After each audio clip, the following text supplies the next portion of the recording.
Welcome to the Sacred Flame podcast. This is Matthias Nordvig. And Amina Otto. Ah, yes, great. We're dialing it in. Um, yeah, if you have not joined us before, this is the new format of the Sacred Flame podcast, where we talk about all things pre-Christian in that general northern realm between Ireland and Russia. Pretty much. At this point, we focus a lot on the Nordic stuff, the Scandinavian stuff, but we also branch out to of course, the Celtic Gaelic stuff, Yep. and the Finnish and the Slavic stuff as well. And so now that we're coming closer Yeah. to December, we're going to be talking about Yule, however you want to uh, It's say the it. most wonderful time of the year, as some people call it. Right. And I think uh we will have to perhaps disappoint some people in terms of like what we're going to be saying about uh, Yule as a pre-Christian tradition. And it's also its relationship to Christianity, because a lot of people say stuff about like how like Christmas is just like, basically Christians have nicked everything from the pagan Romans, and that's definitely not true either. So yeah, we will get into the thick of it. Right, Amina? Yes, we will. And there is a lot to be getting into. And I think there's so much to talk about in the Nordic realm in this.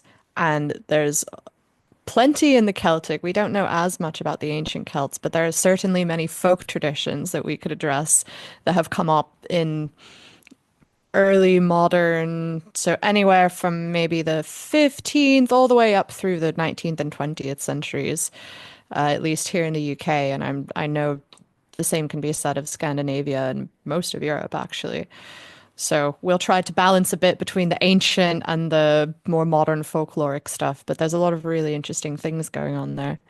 That is true. That is true. Yeah. I like that you point that out, that, a lot of the things that we consider like ancient or old traditions, they are like, a couple hundred years old. And there's nothing wrong with that either. There's nothing wrong with, No. something being more recent. But it is it's an interesting thing that we get a lot of people who sort of like really need these things to be ancient, if that makes sense. Yes, and older does not necessarily mean more correct or better. It just means older. And I know that continuity can have a lot of prestige, but a lot of things don't necessarily get continued. And that doesn't make them any less interesting or less legitimate. Sometimes things die out and then are rediscovered or readopted as a reconstruction of that. Sometimes they transform to fit a changing culture or society. Sometimes things become traditions because they are thought to be ancient, but actually aren't. This was a huge thing in I think, 18th and 19th centuries when the whole folklore boom was going and everyone was saying that every aspect of folk tradition was an ancient pagan ritual, which was not always the case. But when you really take a look at it, they were really only 200 to 400 years old at that point. A lot of them came from the 17th centuries or the 15th centuries, which doesn't make them any less cool to study or to follow or to perform, depending on what the tradition is, but it doesn't make them ancient. It No, just means that exactly. they weren't done 2000 years ago. No, exactly, and that's, I think, it's also another thing to consider, because when we make the cut about these kinds of things, like when we try to say, oh, this is definitely a pre-Christian thing, this is definitely a Christian thing, and la la la la la. Well, what are we Right. holding the object that we're talking about here, the ritual, whatever it is? What are we holding that up to? Like, is like a typical thing is that, oh, we can't find any sort of like in Christian theology any kind of reference to this particular thing, so therefore it must Yeah. come from like these like unadulterated traditions that have Yes. existed in time immemorial among the people, right? This people who is Yes. assumed to be completely uneducated in Christian matters, and that is also never really the case either. Like once we get comfortably into the No. medieval period, people in Europe understand what Christianity is all about, and Yes, uh, no, it's not like they're being tricked or hoodwinked or befuddled or lied to in anywhere. They're simply adjusting to changing circumstances. yeah. So, But then yeah. And what that's we should actually a, oh, go I was ahead. going to say that's actually how a lot of things do get preserved Yeah. is within kind of this veneer of Christianity and where the veneer stops and the quote unquote real tradition begins is very difficult to determine. Yeah, no, exactly. And and and and I also wanted to point out, like, on the other hand, just because people have become Christian doesn't mean that they're not going to be doing things that would be totally aligned with stuff that happened in a pre-Christian period. You Right, know? Yeah, it's like exactly. Because a lot of these because things don't necessarily have to be religious or spiritual at all. It's kind of just an acknowledgement of seasonal change, or they a exactly. lot of things serve a very practical purpose. So absolutely. Yeah. So, and like one of my favorite examples of that is actually the Greek Kurbani rituals, which are these cooking rituals that where you basically slaughter rams and then you have a big feast. And like we can see in the record of the Greek Orthodox Church that like pretty much depending on century, that like people have thought they were pagan or people have thought that they were like super Christian, right? They've just gone back and forth on those all the Right. time. And like in one century you have like these like really quote unquote conservative clergy that are that are like ranting about how these like are ancient pagan rituals to Zeus and that kind of stuff, and then the next century is like, oh no, like this is how you say, hey, what's up, God, you know, like, and so this I think that really says it all, right? Because it's very easy on the surface to look at the Qurbani rituals, which includes slaughter, right, to then assume that it has something to do with like a ritual sacrifice, that this is sort of like Mm. an Christian adoption of pre-Christian ritual sacrifice, which is exactly what some clergy have thought about it. And that's not necessarily the case just because you eat meat, right? Yeah, You no, have precisely. to I mean, butcher that. that's you even get animal slaughter for one of the Eids in Islam Yeah. requires you to slaughter uh, sheep Yeah. and goats and give some of it to the poor as well. And it has nothing to do with paganism whatsoever. It's a very Islamic thing, Hmm. and it's a really exciting festival. Yeah. Yeah, and I mean it just makes sense too because Yeah. like the center of Islam is a nomadic herding tradition, right? Like this is a herder culture, pasture culture. Mhm. So of course they would have rituals centered around, slaughtering, their pasture animals and Yeah, eating them precisely. So because it they're is delicious. slaughtering and sacrifice, even if it's not dedicated to a polytheistic deity. It has a huge place in the Abrahamic religions as well. Yeah. And I think that's the point you made is really good. Just because there's animal slaughter or something involving that doesn't make it pagan or necessarily sacrificial in that Yeah, way. exactly. And That's vice really versa, interesting right? to think about. Yeah. Yeah. And it's like, and this is where, when we go into the deeper aspects of all of that, right? Like, one of the things that's considered like a very Christian and very Muslim thing is prayer, right? So like Hmm. praying to God and doing it in certain intervals and at certain times of day, all that kind of stuff. And it's like, yeah, cool. But when it comes to Christians, you know where they got it from? the Romans, the Greeks in their temples, that's what you did. You went in there and you Yeah. prayed to these gods. So, this is where I think before we start talking about Yule and these traditions around this time, we need to all sort of like shed those like stereotypes about what is a Yes. Christian thing and what is a pre-Christian thing and Absolutely. all that stuff, right? So, Oh, precisely. yeah, and Um, I think if we start in the Scandinavian corner, I want to say this before we go ahead. The etymology, so that like the fundamental meaning of the word Yule, or modern English Yule, is somewhat disputed. But the I think the best suggestion that we have is that it comes from an older Germanic word that's probably somewhere around uh, the pronunciation of Jehla, which means festivity or celebration.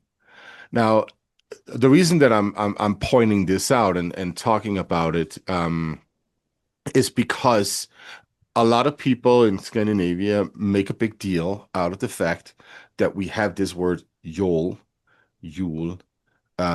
for the Christmas activities, right? This is what we call Christmas, right? So instead of calling it Christmas, which is the Mass for Christ, right? We call those days Yule. The 24th is the evening of Yule, and then the 25th is the day of Yule, and then you have 2 more days of Yule after that, right? That's our this is just the words that we have decided to use for it, and it's probably because it's a very old word for party on, guys. Essentially, like it means party.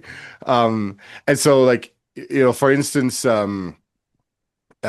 philologists and scholars of Old Norse literature and pre-Christian religion in Scandinavia have gone deep into the sources and dug up like literary references to sort of like authenticate that Yule is some kind of like pre-Christian tradition, and that it sort of like happened at the same time as modern Christian traditions and all of that stuff. And this is where things get spicy and funky, because one of the first references to Yule that we have in the corpus is a poem dedicated to Harald Harfagri, the mm, um, Norwegian king who, assembled all of Norway in more or less its current form, at least according to national myths in Norway.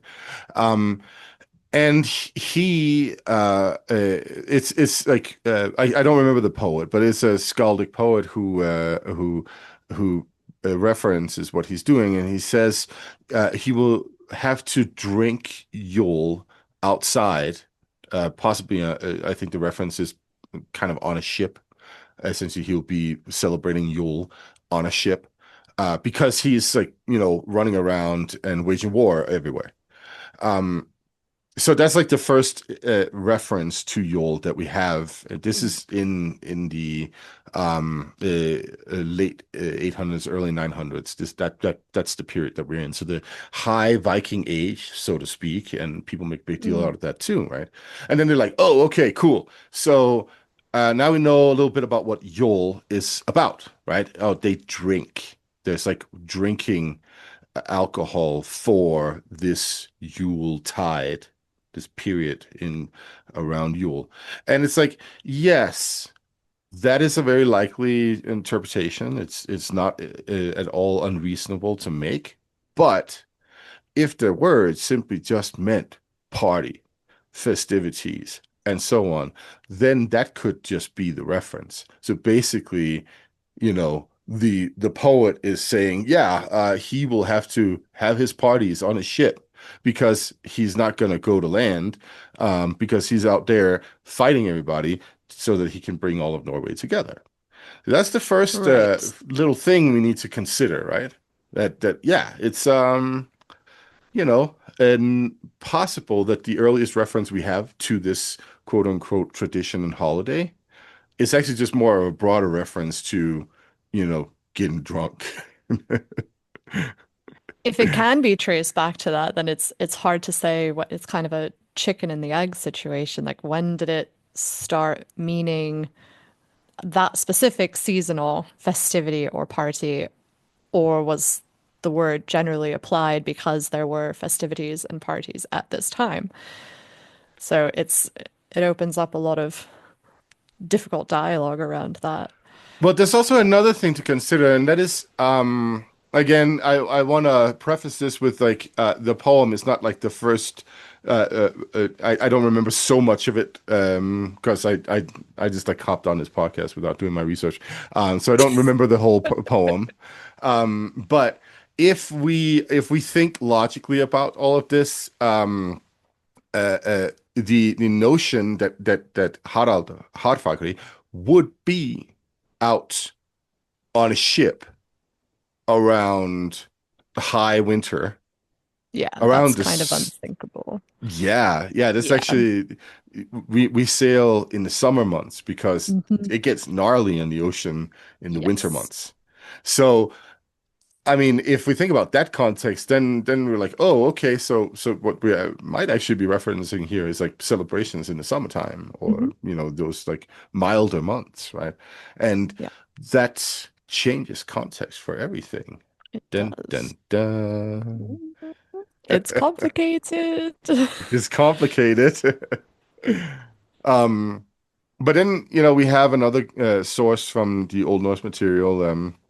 Um, the Norwegian King's sagas that Mhm. reference the celebration of Yule, and it's specifically the saga of Haakon the Good, Hmm. and so this saga is really complicated too, because there's a number of things that have happened.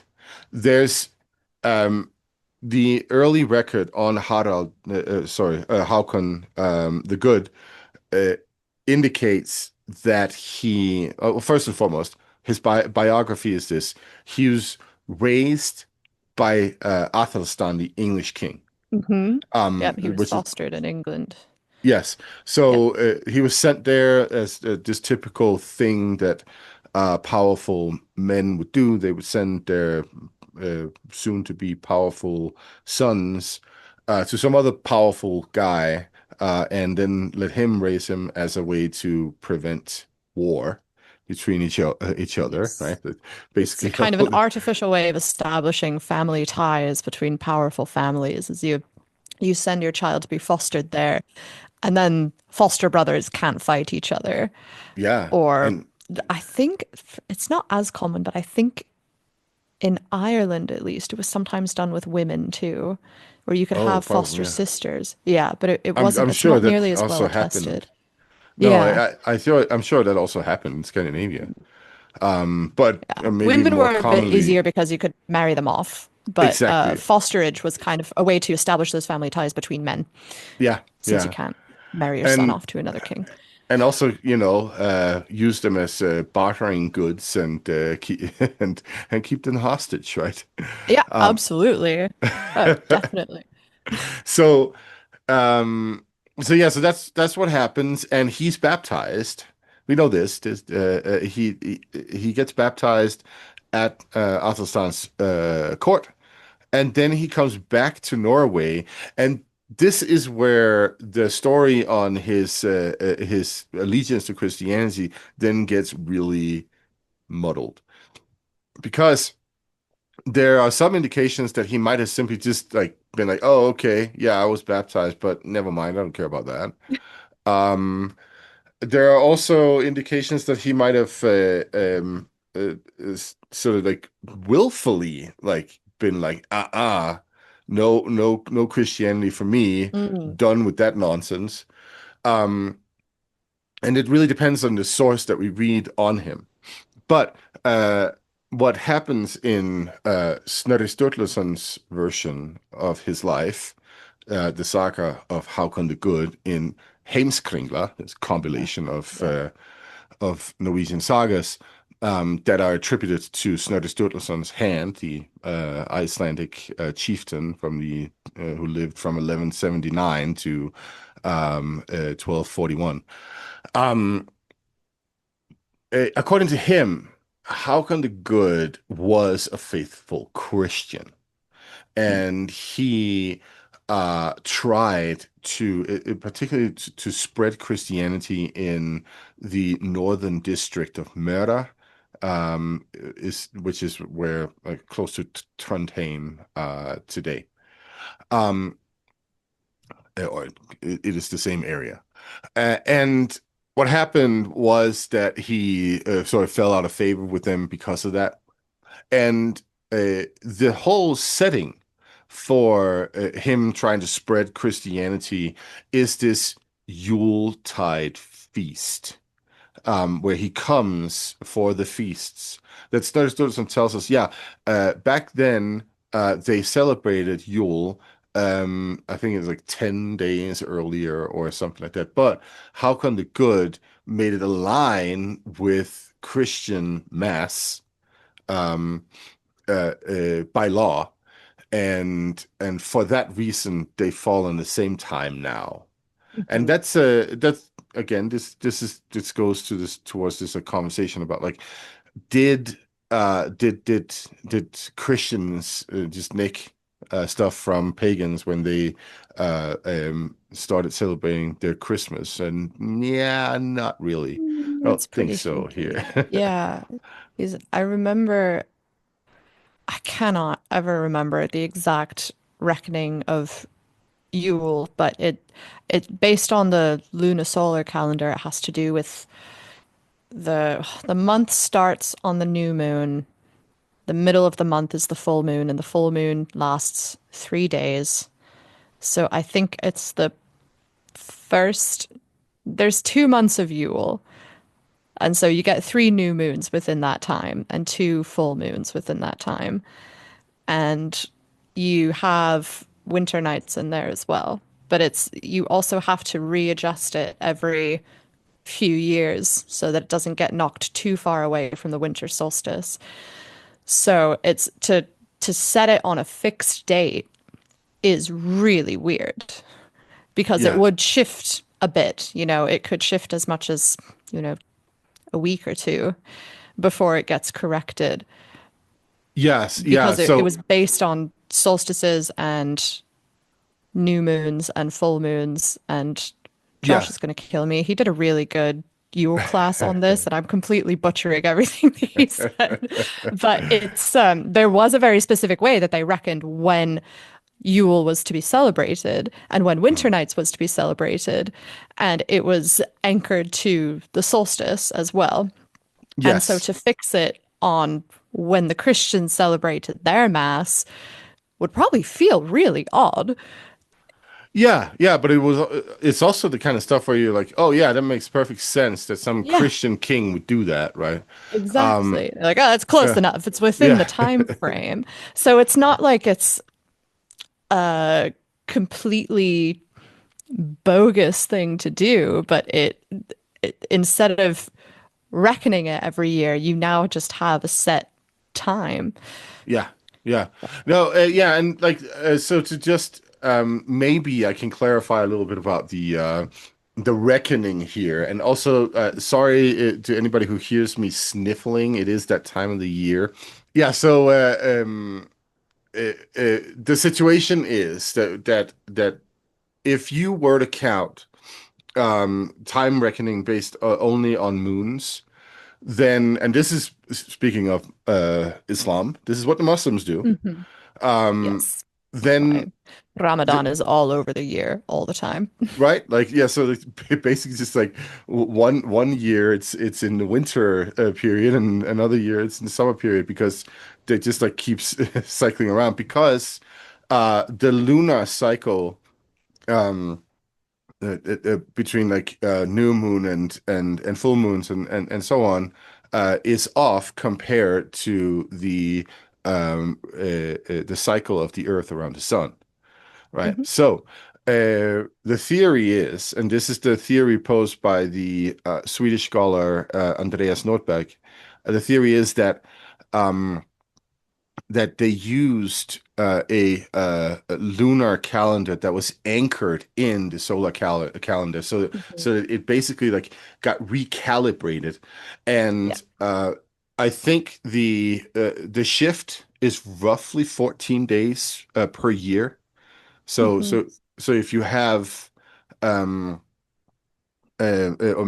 14, 15 days per year, right? So if you have 2 years, then you have a full month, and that's when you get Hmm. that extra Yule month. Yes, you get a Uh, leap month yeah. every And so 3 years, I every think. 3 years Yep. they would have that.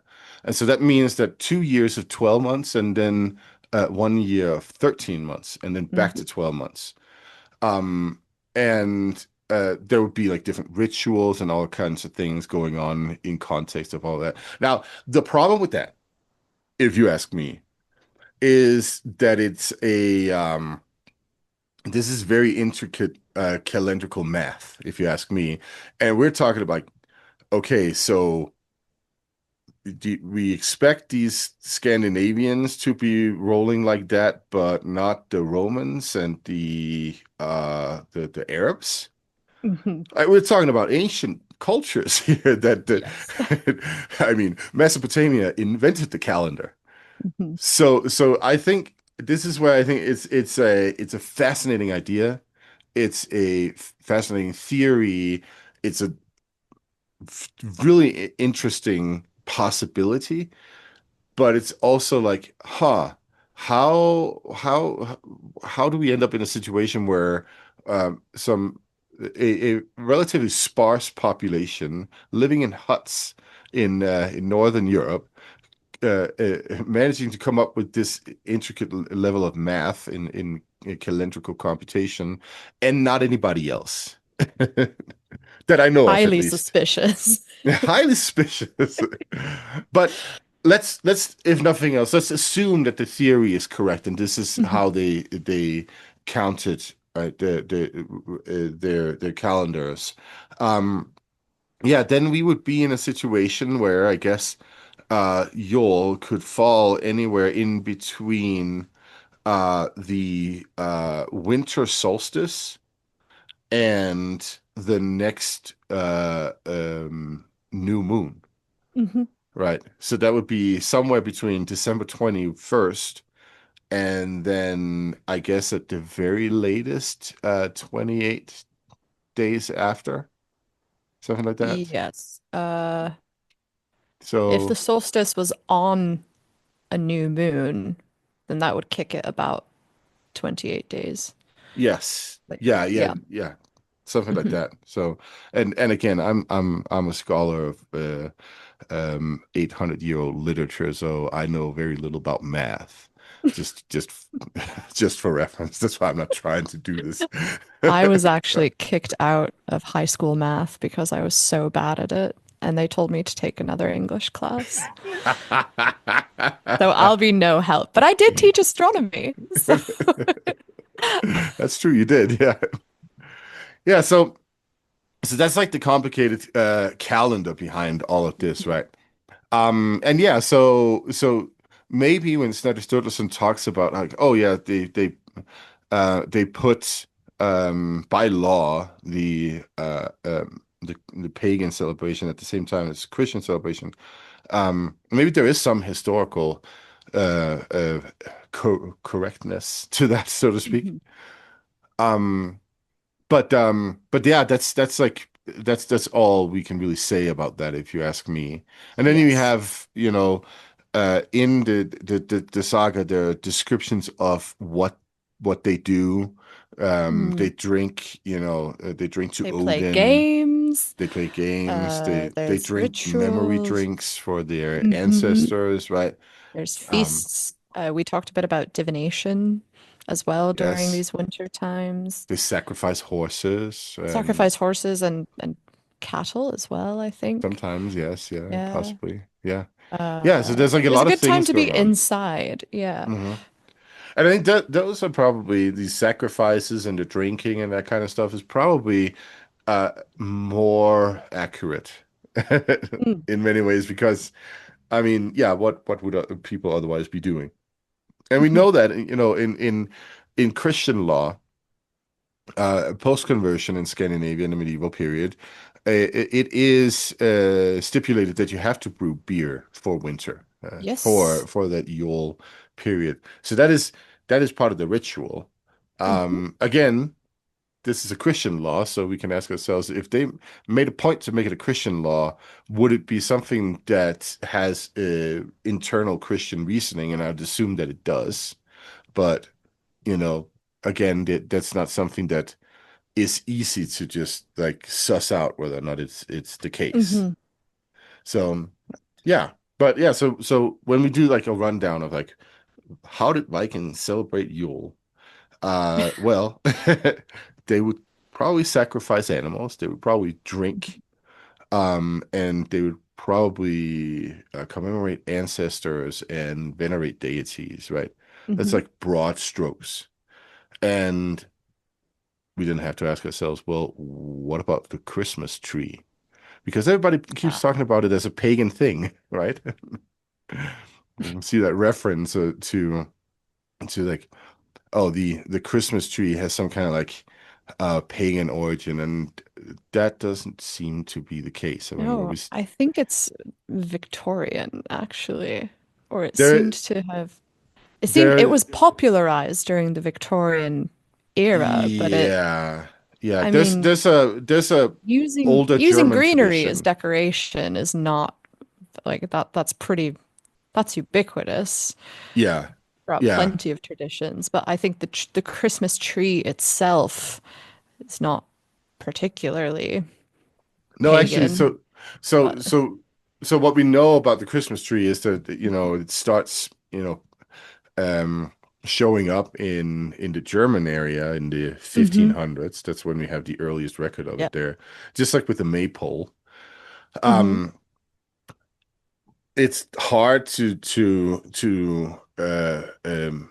sort of pinpoint an earlier tradition or something that it evolves from besides these what you're pointing out, these traditions of just decorating Just with greenery in greenery. general. Like in the Yeah. winter, you would have a lot of like evergreen things, like evergreen swags, mistletoe.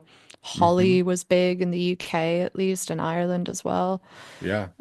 And then in the summertime, you would have birch and flowers and willow things. So there is quite a bit of seasonality to that because you can't, I mean, your choices are just going to be a lot more limited in the winter. So evergreen is That is about all you correct. get. Yeah. But this idea of bringing a tree inside and dressing it up is Hmm. quite a bit more modern. Yeah, yeah, and like even in the late 1800s, the Mhm. tradition that we see in Scandinavia is actually not a tree, but branches from Mhm. like pine branches and such, like Yeah. bringing them in and decorating the house with them. Hmm. Um, so the tree shows up in Scandinavia after that, after the late 1800s, the 1880s, I think was the time when we have that attested of like, you Hmm. know, decorating with pine and fir and such inside. Um, so yeah, so that one definitely has no attestation in the sources that talk about pre-Christian religion in Scandinavia. Um, it is it is much later that shows up. Hmm. But this is where I we go back to what I highlighted before. So just because something like is invented in the post-conversion era in the Hmm. Christian era doesn't necessarily mean that it doesn't align with ideas Right. and I mean, there's a feelings. couple Yeah. things that you can connect it to. I mean, dressing of idols was a huge thing. So treating the tree as something that you dress up and kind of maybe not venerate is too strong a word, but that holds symbolic value is, that's connected to so many ancient traditions. Even if it didn't spring directly from them and there was no direct continuity, there is still kind of a an overarching theme of that. Or if you want to take it in another direction, you have trees outside still being honored and venerated. There are plenty of I know in Celtic tradition shrines to specific trees, especially in I think the French Pyrenees and in other places. I know people love to talk about druids and sacred groves and things, and that's a different discussion, but there was some tree specialness going on in Celtic traditions as well. This idea of dressing and decorating idols and altars and using evergreens both as decoration and as something to be decorated is going on here as well. I believe there's a statue of one of the matronae in Romano-Celtic tradition holding what some scholars believe is a conifer, or it Yes. looks like a small evergreen tree. So they conifers or some kind of evergreen tree may have held some significance there as well.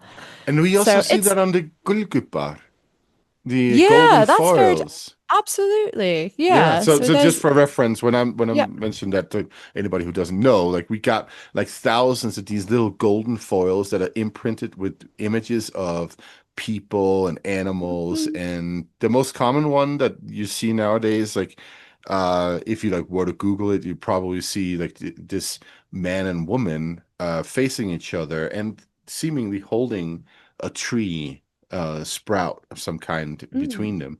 And that could I could easily interpret that as a conifer as well. And I don't know if Yeah. that's a No, it's Christmas tradition of some kind. yeah, there's plenty of threads to pull at, and if something resurges in a modern tradition that is possibly connected to larger traditions just without the specificity, it's still pretty interesting to look at. And the fact that we still do it today is clearly significant. Yeah, yeah, for sure. And that's the thing. This is what I always say about religion, right? And spirituality. It is present within us all to do Yes. this kind of thing. It's like Yes. inherent, intuitive nature, you Ronald know? Hutton has a really good quote about this. I'm going to go look it out. Give me Okay. two Yeah. seconds. Go get it. I'm gonna keep ranting about this. So my point is simply that, you know, uh, we human beings, we have the capacity for spirituality within ourselves. We don't need an intermediary. We don't need a priest or any kind of specialist, really, if we want to connect to spirit ourselves. That's something we can just do because, hey, lo and behold, we have been all around the world for our entire existence, right? And then, some religions have built these very intricate hierarchies and webs of roles and status and all that stuff around this ability, and then those individuals, those people who hold that role, they monopolize the ability and tell you as a worshiper that you need them to connect to whatever deity. But at the end of the day, you are perfectly capable of doing that on your own, and that is probably the most inherently pagan thing about humans. Right? Because that's what paganism, these like pre-Christian traditions come from. Exactly the Mhm. human experience of spirit out there in the world that has not necessarily been mediated Right. by clergy, priests, and all that kind of stuff. And that's not to say that there weren't pagan traditions that didn't get mediated, like the Romans, for Mhm. instance, and so on. But Oh, it's yeah. fascinating to think about. Now, let's get to your quote about All right. So Hutton this here. is a quote from a book called Pagan Britain by one of my favorite modern scholars, Ronald Hutton. And he's discussing seasonal traditions in Britain. And he says, he goes through all of these really interesting examples of things that may have once been ancient and then died out, and people kind of erroneously attributed modern traditions to them, even though there was no continuity, and looking at all of the nuances of how we approach these traditions. And in his conclusion, he says, and I'm paraphrasing, I won't read the whole thing. The relationship between calendar customs and changing religions is a complex one which needs to be considered on a case by case basis with collation of both the available records and the broader contexts. The tendency to assume that virtually all traditional British seasonal rites were survivors of paganism was clearly misplaced, but blanket dismissal of pagan ingredients in them would be even more erroneous. Broad themes of seasonal festivity often have more staying power than the individual customs themselves, though even some of those can be proved to have survived for millennia. And the process of conscious and unconscious replication and recreation of the ancient adds a further dimension of complexity to the subject. Boom. Yeah. So, replication, recreation, even without continuity, does kind of complicate and deepen and Yeah. granularize relationships to these customs and these times of years and these ways of observing tradition. For sure. One of my Yeah. It's favorite British traditions. Have you heard of wassailing, Matthias? yes, I've heard of it. Yes. I think Americans Okay, call so it that's wassailing. no, stop that. It's wassailing. There's a whole song It's about it. Here we go, in New England, wassailing. it's wassailing. Stop it. They don't know what they're talking about. But that is a tradition that was pretty popular in the Victorian times, but it reaches to well before then, where you go out and sing to livestock and fields. Mm. And that's one of the examples he cites as being like a pretty strongly continued tradition of a very agrarian society that depended on good harvests and healthy livestock and, Yeah, yeah, you yeah, know, yeah. bounty Wait. How do you before. spell it? Can you spell it for me? Wassailing, I think Yeah. it's Wassailing. Okay, so I'm not mistaken, but I think in New England it's just about getting drunk on cider though.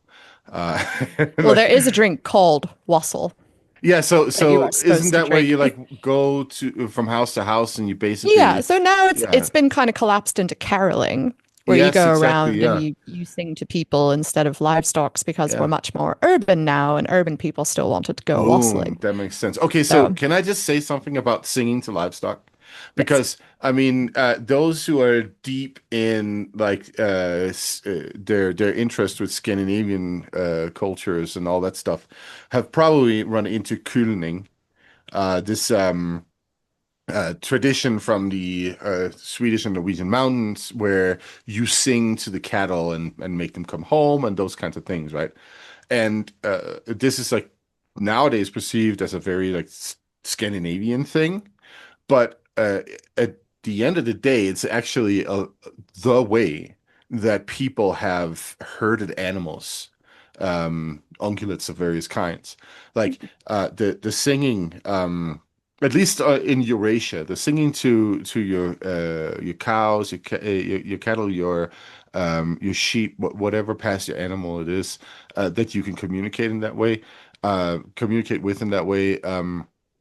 Is a fundamental component of pre-industrial pasture life. So, for instance, with different Siberian populations that herd reindeer, you see the same thing. They Mm. sing these like slow, loud songs, and that lets the reindeer recognize who they are. And they establish these really tight bonds. And the Scandinavian Kulning is a similar tradition, right? It's kind of it's the same thing essentially. And Yeah. this English tradition of like singing to your livestock seems to be a particularly English version of all of this that is just Mhm. like then sort of maybe petrified more in like a we do this once a year kind of thing because now we have like taken the entire country and built all of those like nice little stone fences between Right. so they You're not can't really go that far necessarily, anymore. yeah, you're not necessarily driving them across miles and miles of No. tundra or forests anymore. It's now you might move them from one pasture to another or into a Hmm. shed or a byre. But Yeah. I think yeah, that it sounds like it's a pretty long-standing tradition across multiple cultures. So it wouldn't surprise me if it had shared roots with that. It makes a lot of sense. Yeah. Yeah. So I would sort of like think of it or assume that this is basically okay. The English, this probably happened. Let's just pick a time when this probably happened. Sure. When they went in the English countryside, when they went from a herding method that included singing to your cattle all the time versus a herding method where they're all locked in these pens. That probably happened after William the Conqueror, right? Mm, William the Conqueror shows up. He then dispossesses the Anglo-Saxon population, gives most of their land to Normans, and a couple of Scandinavians too, by the way. mhm, And then there's like a whole redistribution of land and all that kind of stuff. And that probably also includes a new fencing off of land, and this might yeah, be the new. beginning of That's dying out for those kind of what traditions. the Domesday Book was about, Exactly. was sort I of mean, that's a tallying up where things were, and then, for the purpose of redistribution. yeah, it's literally a catalog of Yeah. how the Normans Yes. colonized the Anglo-Saxons, Hmm. right? Like and dispossessed them, right? Um, Yes. and so I would probably assume that it comes from that period, like that this is when the custom starts dying out, and then but people are still attached to their animals in that very intimate way that we see with Hmm. indigenous and traditional pasture herders today. Because again, going back to reindeer herders in Siberia, they perceive of the reindeer as family, right? So they Hmm. understand the reindeer as family. And I'm sure that people have perceived of their cows in rural England in the same way. And so uh, they continue to sing to them at least once a year to just make sure that they remember who they are or something like that. Of course, Yeah. this is just me theorizing. It could be other It's a circumstances good and such. theory. Yeah. I So I yeah, like that thought. I like the thought of doing it as a way to sort of reassert your relationship with the livestock, especially in times where you do become more and more disconnected. And so right. it's even if it is once a year, it's still something. Yeah, exactly. It's still something. It's Okay, still so something. tell us about Celtic traditions here, and tell us about all the misconceptions that have led to people believing that certain recent folk traditions, for instance, are ancient pagan Celtic druid rituals and all that stuff. So we actually have so little on Celtic festivals. I think there are four. There's Beltane, Samhain, Imbolc, and Lugnasa. And Hmm. shockingly, none of those happen during Yule. Yeah. So you've got Beltane, which is or it's now known as May Day, where you've got allegedly leaping over fires and a big party, and that's to kind of kick off summer. And then you have Lunasa in August, the 1st of August is usually when it's celebrated. And then you have Samhain, which we've talked about all the time on this podcast. That's essentially Halloween. And then you have way on the other end of winter, you have Imbolc, which happens between the winter solstice and the spring equinox to kind of anticipate the return of spring. And that is known Right. now as St. Bridget's Day or St. Breed's Day. If you've ever seen those kind of woven straw, four-pronged, like cross wheel things.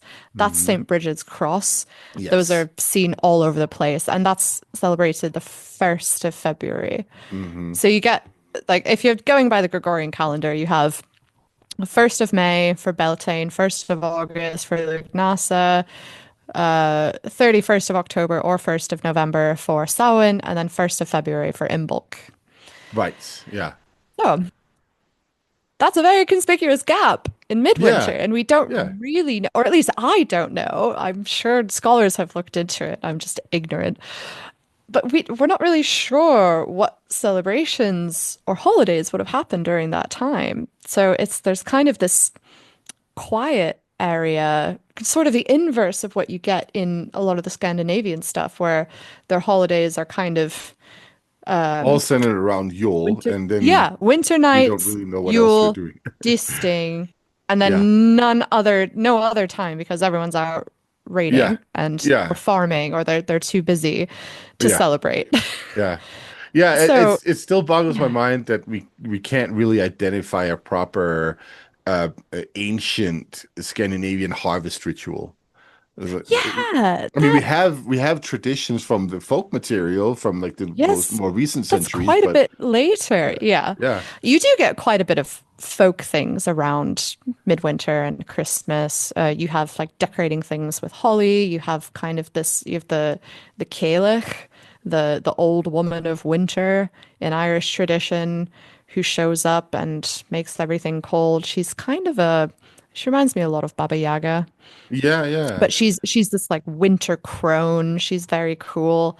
We You have have that we have not like as well described, but there are also like these female figures in the Nordic tradition. We have Mhm. Gowi, right? Like, she's the daughter of Winter, right? We have Yeah. or yeah, yes, I think she's the daughter of Winter, yeah. Because um how does it go? Her brothers are these different elements of winter and storm and such, like Kauri and Yeah, Clay the and wind. Yeah. yeah. And so, and then there's also like other daughters in that same family that are just like named Mhm. after, snow behavior, like Driva and Fön and and so on. It's Mhm. like that's like yeah, Fön is a very shitty experience of snow in Scandinavia, just if anybody's Ugh. wondering. I can't translate it because I don't think there's an English word for it, but it sucks. Yeah. So please, I'm sorry, trying to think go what on. else. Yeah, no, those the Cailleach is the big one in Irish tradition, and you do kind of get these interesting dualities, not to derail us too much, of like a feminine winter and a masculine summer. So you've Hmm. got and of course that can be nuanced quite a bit when you start looking at folk traditions, and you have the Cailleach or the Cayley, depending on how you pronounce it, and then you have the Green Man in the summer, and the turning over of the years, kind of the Green Man passing the crown over to the Woman of Winter, this old crone, and she kind of like stalks the land, and she's very mysterious and a bit dodgy, and she's I haven't done much research on her myself, but from what I can understand, she's quite a slightly negative force of nature, which makes a lot of sense because winter is not a fun time Right, yeah. if you don't have, good heating. So you go from this like very fun, playful, vibrant green man to this old, creepy woman, and then she hands the crown back over through some kind of. I know there are stories around this, and I'm embarrassing myself by not remembering them. But she eventually, the green man gets the crown back at the start of spring, and the whole cycle starts all over again. And I know you have traditions of the May Queen once you get into the kind of Fae stuff. That's not until quite a bit later, but there are plenty of folk tales about the Kayla and the Green Man. Uh-huh. That's actually pretty cool. Are you familiar Mhm. with the folktale about how I think how April was invented? It's an Irish folktale. How April was invented. Yeah, I think it's I how don't think April was so. invented. So, Ah, it's basically is I don't remember that folk tale particularly well, but it's like this cow that decides sometime at the end of March that now spring has arrived, and so it like goes out and then it ends up like dying because of the cold because there's still this long period of like back and forth between, nice and sunny and yeah. or at least I swear, comfortable weather. half of Ireland is named after dead cows. So that That's doesn't interesting. surprise me at all. No, So, it's true. yeah. So yeah, they end up like April ends up like becoming like a period because of that. I might be butchering this folktale pretty hard actually. I will. I'll look into it. I'm very curious about Yes. this because that's very cute. All the Irish stories I know are from like the Ulster cycle. I'm Yes. so behind on my actual more modern Irish folklore, and there are a lot of really interesting sort of seasonal stories or like explanatory tales for why things are the way they are. So I'd Mm, be curious to see if there's any indication of what goes on in the winter in that milieu of stories. yeah, yeah, we'll definitely Um, have to get you up to speed on that well, one. yes. Like honestly, there's just not much because there's this weird gap in attested festivals in Celtic tradition. Interesting.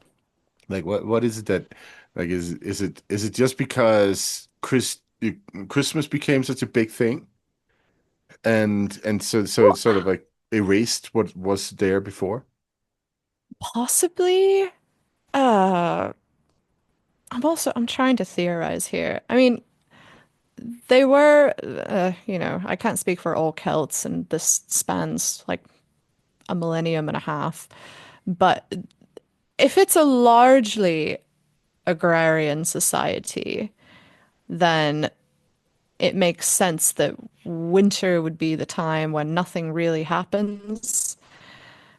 Whereas if you're kind of a very mobile herding society and a lot of your summertime is spent away from home and you're only home at the winter, then that makes a lot of time to have your celebration. So it could just be different Maybe the priorities showing up, yeah. but Maybe the Gaelic it's just didn't like talking about how much they drank in the wintertime like we Scandinavians. they're just ashamed of it. Yeah, I mean, if you look at the annals, the only things they say about winter is usually disease, rivers freezing over so thoroughly that you could drive your herds across them, and snows that were so bad that you couldn't drive your herds through them. Yes. Yeah, So, sounds reasonable. and that was all there was to be said about that. Huh, interesting. Yeah, But so yeah. yeah, I'm not sure. We have so little on pre-Christian Celtic stuff in terms of festivals. We have the Coligny calendar, which is more of a reckoning of good and bad times. So each month is divided into a good half and a bad half. And it's marked by abbreviations MAT, MAT for good, and ANM, ANM for bad. Hmm. So do things that require like auspicion and good fortune and things in the good time of the month and don't do anything in the bad time. And this is believed to have been made by Druids, but it dates to around the first century Common Era. So it's Oh, quite old. yeah, wow. Yeah. Okay. Um, Hmm. Amina, are there like things that are like straight up misconceptions about like this is a Celtic tradition kind of thing that like everybody knows about more or less? There Deep sigh. definitely is. Well, okay. I'm trying to think. There's, yes. So annoyingly, a lot of people misconstrue Druidism and what exactly that entails. We have a lot less on the Druids than people who write certain not very well researched books want us to believe. Uh-huh. Uh, I knew that. and I knew that. yes, so that's a really common one. There's this whole idea of Celtic Christianity, which gets really complicated, and that's not everyone wants to think that it was invented during the time of Ireland's conversion, which it was not. It was kind of invented in the 19th, 18th, 19th century, maybe even later than that. So it doesn't really have this. So, to define Celtic Christianity, it's this idea that it's a version of Christianity that is a lot closer to nature and more aligned with nature and more connected with nature and maybe a bit more animist and more adoptive of pre Christian traditions, which is just not the case at all. It's kind of an idea invented by people collecting folklore and traditions from around Ireland and Scotland in the, in that maybe just before the big folklore boom and then well into the big folklore boom. Right. Yeah. And I So mean, that if you, so yeah.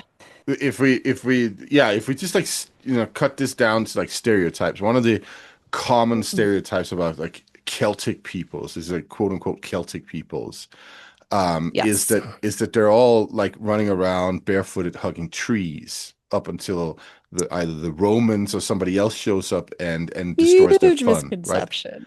Yeah. Yeah.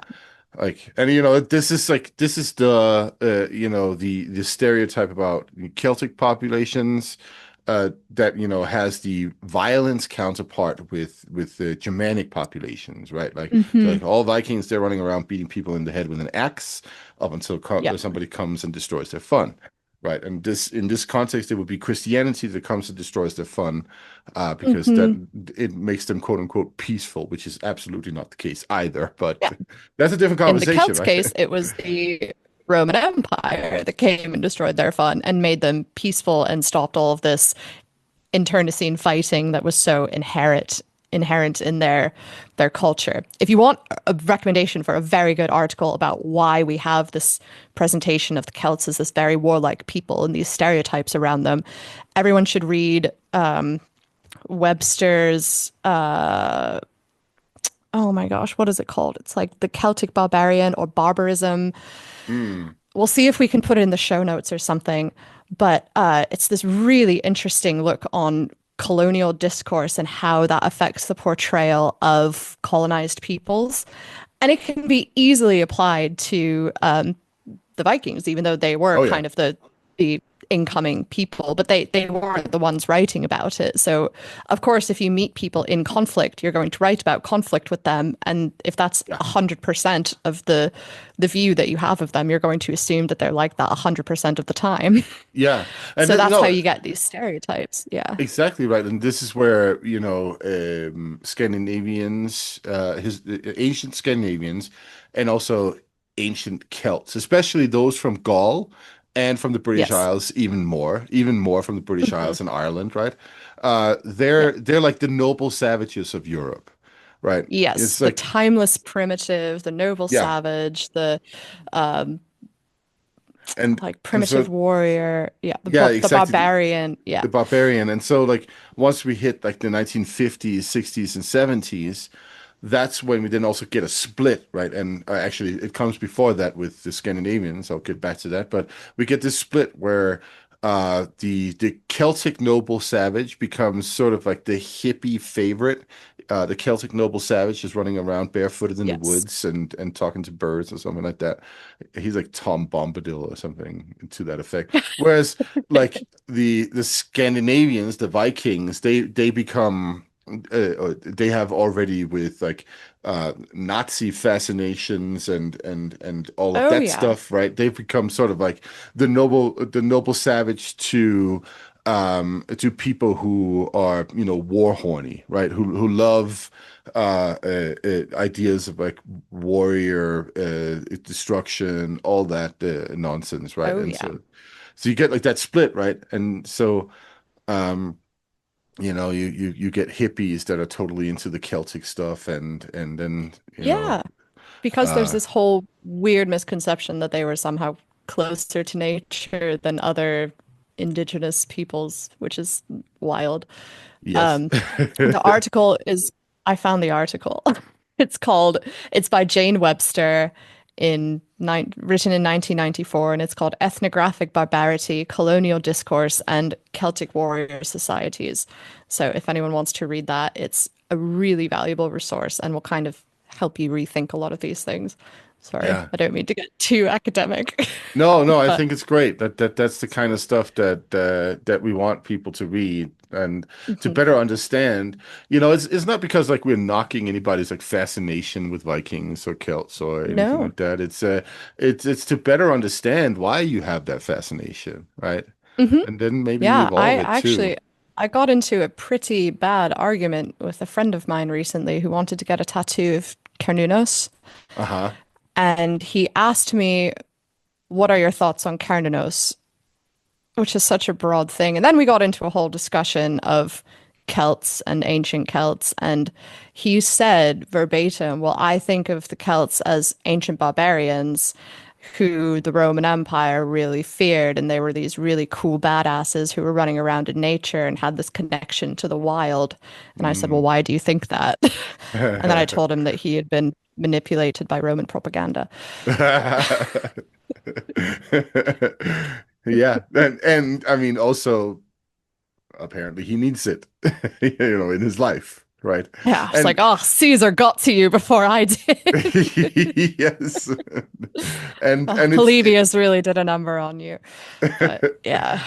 and So it's yeah, a and it's important to interrogate those things as well. Like it why do is, we it think of is. them in this in these terms? But it's also, it's also okay to like say, yeah, I need that. I need a solid, ancient, possibly non-existent, but that doesn't matter, warrior image that I can look up to for some reason. Right? I mean, that's Yeah. fine. Just just don't be a dick about it. You know? Yes, Um, exactly. and by the way, let's also, with Carnunas, let's just all just take a moment to ponder the fact that the only visual representation of that deity comes from my backyard. Not exactly Yeah. my backyard, but Yeah, the a Danes at location not that far Gundestry from where I was Cauldron. born in Denmark. Also, yeah, there's well, we're not even sure that that is Carnunos. The name Oh Carnunos only yeah, of appears course. on one in one attestation. I think it's one Yeah. piece of epigraphy. Yeah, but it's Uh, just like that but it's translation. like Oh, the one with horns, and yeah, so the that. one with Oh horns, yeah, and you see horned figures fairly frequently. there's a lot of them. There's a lot But of them. yeah, there's plenty of them in Celtic stuff, but you also see them a lot in other things that are not Yeah, Celtic. yeah. So I could this is verging dangerously close to a rant. So I will Well, I mean, it's close to the stay. the Yule rant that I started out with, so I would love to hear Yeah, it. that's true. So it's every horned figure is not Cernunnos, and Cernunnos is not every horned figure that appears. You have like Neolithic cave paintings that depict horned figures. You have finds of horned headdresses. You have plenty of horned figures shown in Scandinavian art. They do appear in Celtic art. The Gundestry Cauldron is probably the most famous example of that because it's a really cool piece of art.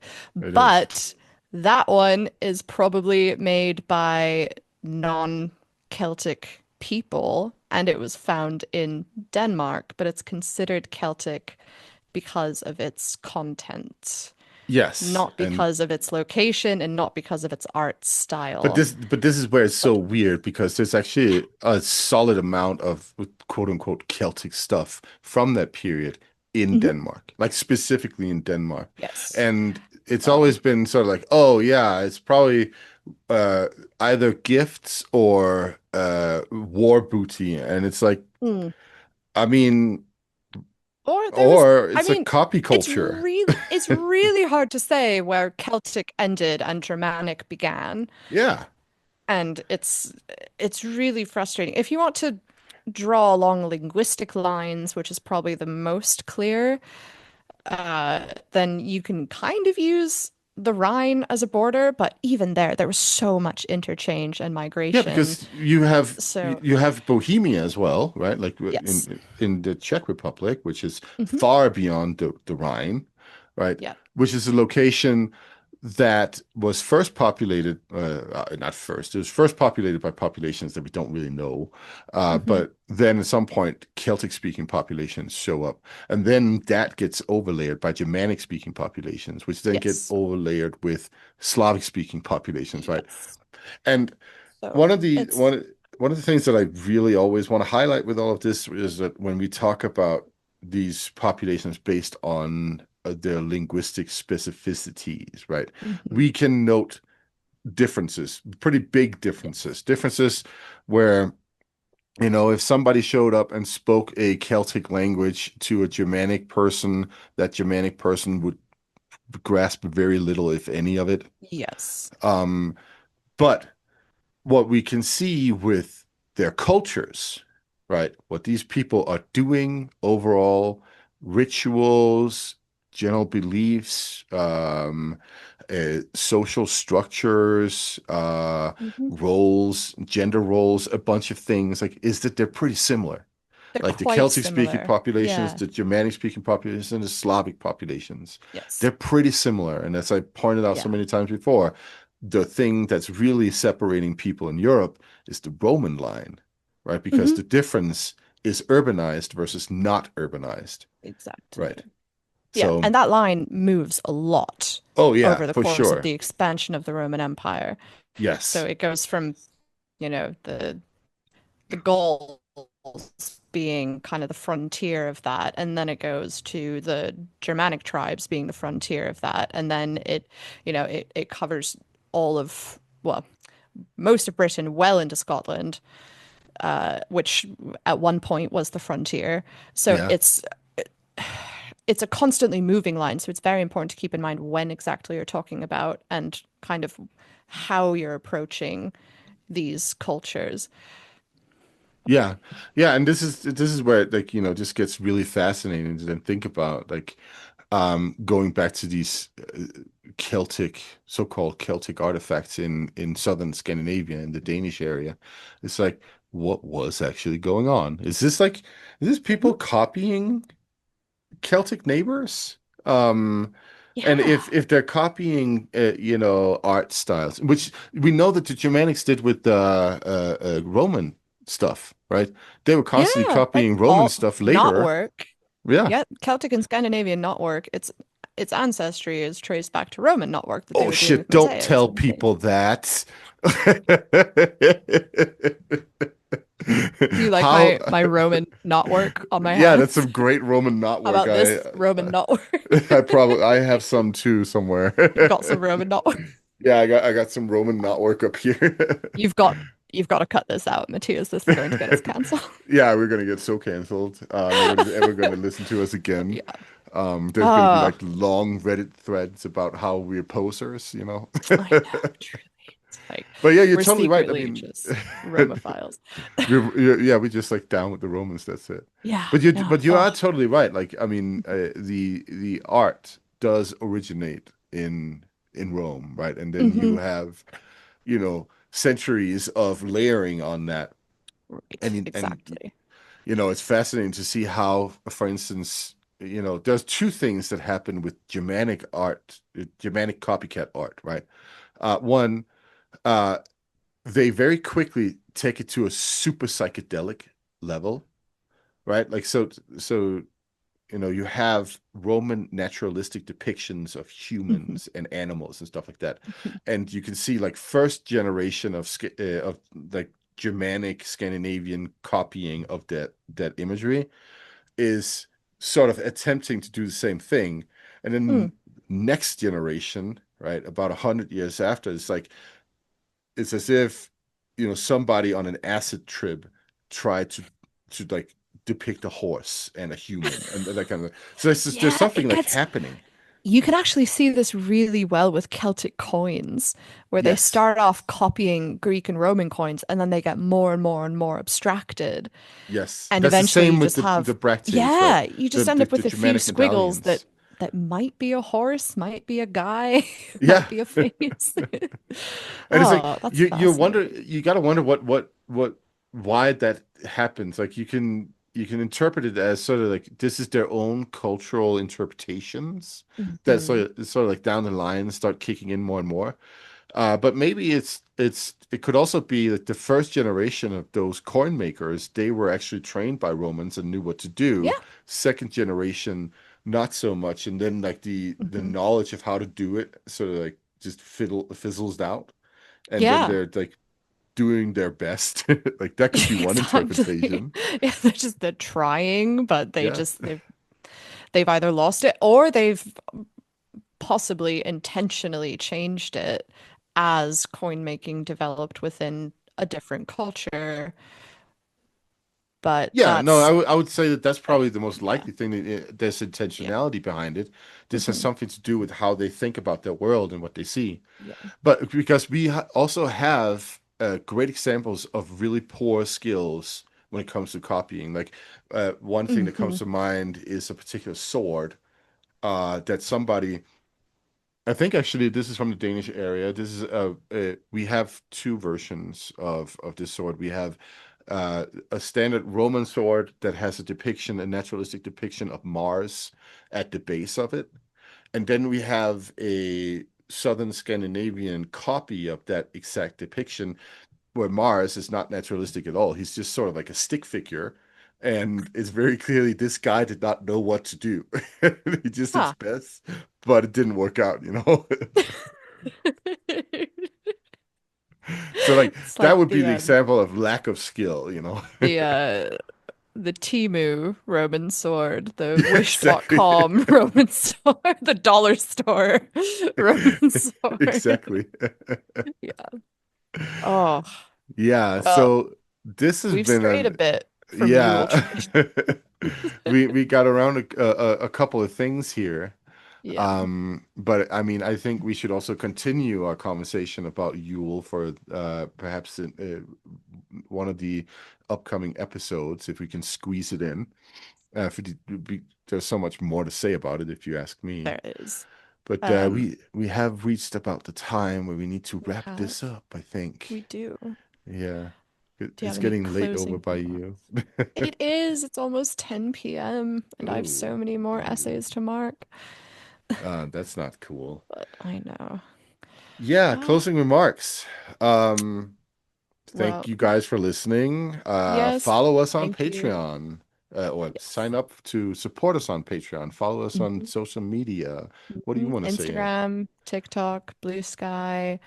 If you search Sacred Flame Podcast or The Sacred Flame Podcast, pretty sure it's The Sacred Flame Podcast, right? Yeah, yeah, Yeah. You'll be able to yeah, find us quite easily. yeah. And you can Uh, watch our pretty faces on YouTube. You know, see me oh, attempting to not sniffle too much and oh, in you this did a really recording. good job. I didn't hear you sniffle even once, Oh, Matthias. that's Well great. I'm done. glad to hear Yeah. that. Cool. But yeah, thank you so much for joining us. And this is, as you can see, such a huge topic that we will be returning to. And I hope you all enjoyed it. Yes, thank you and bye. Bye.